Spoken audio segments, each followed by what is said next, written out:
Hi, today I'd like to talk a little bit about stage fright. When I started teaching public speaking in the 1970s, there was a popular book out. It was called the Book of Lists. And if you read the page on the book of the list of fears, number two was the fear of death. And by a wide margin, number one was fear of public speaking. So I got very interested in the topic, and I worked with a lot of students over the years uh, on their stage fright. Very few had severe cases, the vast majority, very typical cases, because about 75% of us have some degree of stage fright or nervousness when we speak in almost any form. It could be in a meeting, it could be before a group of some kind, it could be a large professional meeting. We get some stage fright and we get some nervousness. And what does it look like? Well, typically, it's your body telling you that something is different. So the heart beats a little faster. Sometimes you get a little sweaty palms, some muscle tension. At times, it's a dry throat.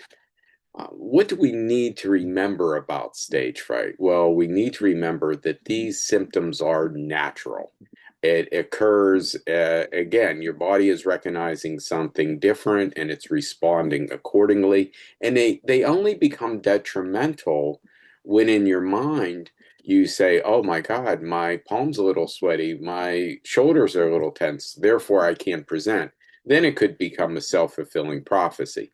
But in and of themselves, they're not detrimental. Audiences rarely detect them, and generally they decrease with age. Not always. I mean, there are some, you know, great performers who are on stage, physical stage a lot, and they have stage fright that they just manage. Great presenters, great uh, John Kennedy, one of our greatest presidents, considered one of our best orators, had a degree of stage fright that sometimes his hand would start shaking. So, one, keep in mind that this is all normal. Two, audiences rarely can detect it. And three, there's something you can do about it.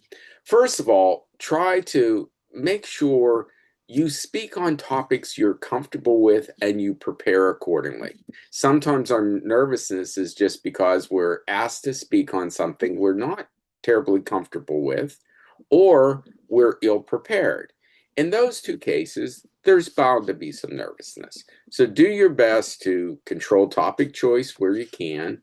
And certainly you have the power to rehearse and to practice to get yourself ready. Then there are things you can do to just relax. I mean, so many things we know now about mindfulness and the power of deep breathing exercises and muscle relaxation techniques. And people have been doing these for eons, and you can do the same. Sometimes it's as simple as just pushing your hands together to release a little bit of tension periodically. I wouldn't suggest staying in a closed gesture, but just occasionally doing that. If you're if you get have a tendency for dry mouth, make sure you have water nearby or a decaffeinated beverage. You don't want to be drinking caffeinated soda or something like that because that could trigger the heart rate even more. So, hey, let's face it, we all get nervous at times. It's natural, it's not detrimental, usually starts to lessen with age, and it's your body saying, I'm ready to go. And you need to channel that energy and have it come out in your delivery. Be excited that you are the one with an opportunity to share information, hopefully about things that you know a great deal about, and enjoy the moment. Thank you.